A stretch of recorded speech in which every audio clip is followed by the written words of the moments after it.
everyone, welcome back. As you can see, I had to put my thinking scarf on because I have some opinions to share about this meeting of the minds, this summit that was between King Charles's people and Meghan and Harry's people. Hello Magazine says, Prince Harry and King Charles closer than ever to reconciliation after secret talks. Secret meeting could mark royal reconciliation. I mean, how many times do you have to repeat that over and over again? Let's get into it. Who were these two representatives? In one corner, we have Toby Andre. Tobin Andre was the deputy editor of the Daily Mail. Charles appointed Tobin Andre as their new communications secretary. And in the other corner, we have Meredith Maines. Meredith Maines serves as a communications officer for Prince Harry and Meghan Markle. She was hired to manage their public relations, brand, and philanthropic endeavors, including their Archwell Foundation. Maines started this role on March 3rd, 2025, succeeding Ashley Hansen. So what was Meredith up to before, you ask? Well, she was dabbling in this and that and little small jobs, venture partners, brand strategist, positions at Hulu, no one knows what. Oh yeah, she was a talent manager for American Idol.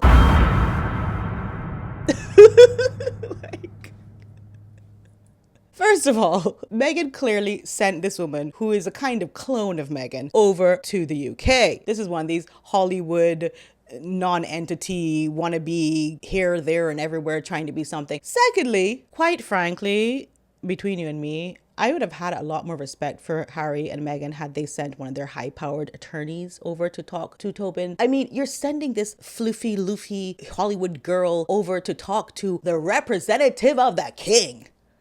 They aren't serious about this, are they? Well, maybe they are, because they're broke. By the way, this whole meeting is because they're broke, guys. You know, I have been acting as their accountant and their auditor and all these things in the last two videos. And I'm telling you, they don't have any money. Reconciliation is not a choice. It is a necessity for Harry at this point. Okay, so Meredith Maines flies all the way over from LA and meets at the Royal Overseas League in London. But yet, the meeting was described as casual and without a formal agenda. Quote, there was no formal agenda, just casual drinks. There were things both sides wanted to talk about. So here's my scarf thinking hat opinion. This is just an icebreaker. What's going to happen next is that Harry's going to have to leave Meghan. Yeah, divorce her.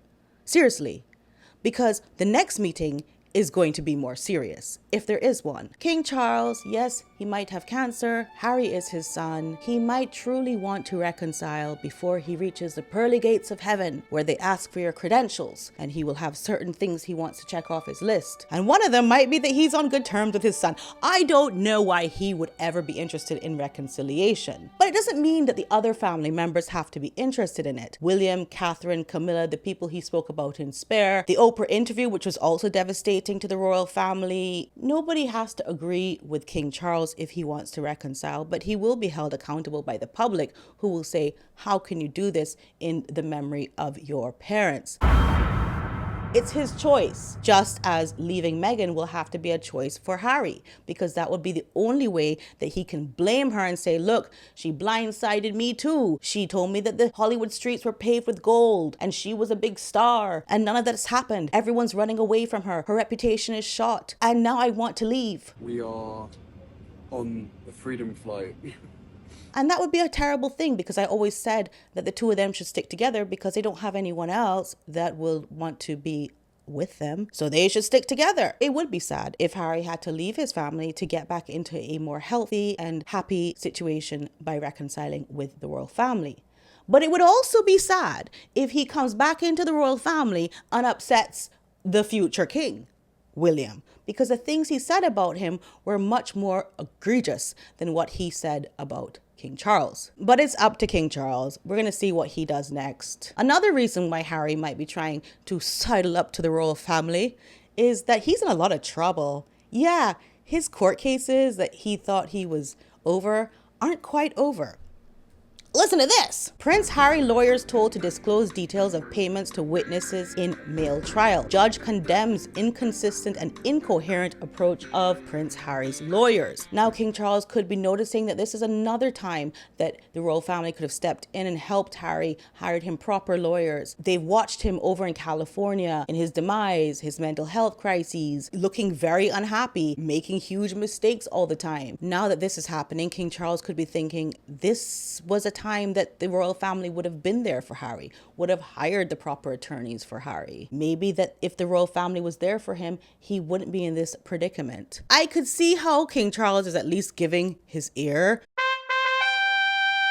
to these negotiations or summits, or I can't believe they're calling these things summits. I mean, like, seriously, this is a meeting between father and son's representatives, which should be private. By the way, why is it not private? We have all these pictures of this lady, Meredith Maines, in and out of vehicles and sitting up in meetings with the king's representative. Who's taking these pictures? It's very Meghan Markle coded. It's giving backgrid.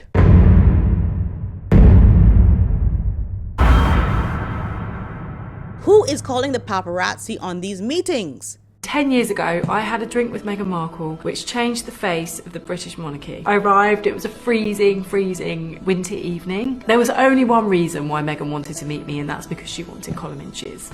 She had asked various other showbiz journalists who had declined her offer. I was the only one that went to meet her. She wanted to be famous in the UK, and she was very underwhelming, very quiet actually. And we started talking about our love lives, and she told me that she had just got divorced, or she was in the process of getting divorced, and how hard it had been and how hard she was finding it to find another man. And then she brought up Ashley Cole. Ashley Cole, of course, is a former Chelsea and England football player. I'd written about Ashley Cole and his divorce and his alleged affairs while he was married to Cheryl Cole. So I shared this information with her. Her face dropped. So many people say to me, oh, why didn't you just let her go out with Ashley Cole? If you just let her go out with Ashley Cole, then Prince Harry would not have met her, Prince Harry would not have married her, and Prince Harry might still be, you know, on talking terms with his brother and his father. The royal family probably feels like it does need to step in and save Harry from this madness. Not that anybody wants him back, but the man needs to be saved is what they're probably thinking. And I don't know if anyone really believes he can be saved,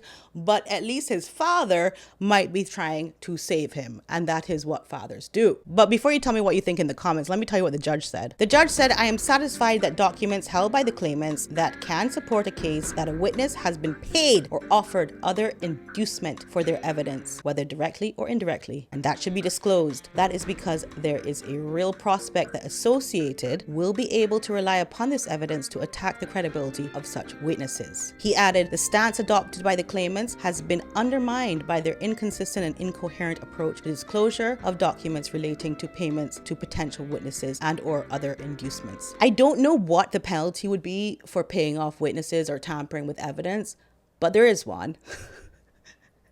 And Harry, how dare you? How dare you not only waste the taxpayers' money of the United Kingdom, but then also pervert the course of justice? You're out of order, out of line, and you should be held accountable. And sometimes when you don't get held accountable for one thing, something else will take you to justice. So we're going to see what happens to Harry. But yeah, I just wanted to say, maybe King Charles is like, this guy needs to be saved. He's too much. Even things we thought were over, like court cases, aren't even over. Get him out of there. He's doing too much. Meanwhile, his psychotic, Instagram-loving bitch wife. Well, I just think some people might say that your Instagram-loving bitch wife actually doesn't want her privacy. How dare you, sir? My Instagram-loving bitch wife has always wanted her privacy. Is just posting photos of oranges and honey. She's mad. And she doesn't care about him. Because if she cared about him, she would be dignified and hold her tongue and hold her presence for the sake of Harry. Because he's not happy about his life. So why is she flaunting like everything's okay? It's not okay. And that's all I had to say about that. Anyway, thank you all so much for watching this video. Please subscribe, like the video if you like it. Tell me down below if you think they're broke. Give me a like if you think they're broke and they're going to daddy for money. Just put any other comments down below that you think. And I love you all so much. And you know that. Love you. Bye. Mom, bye.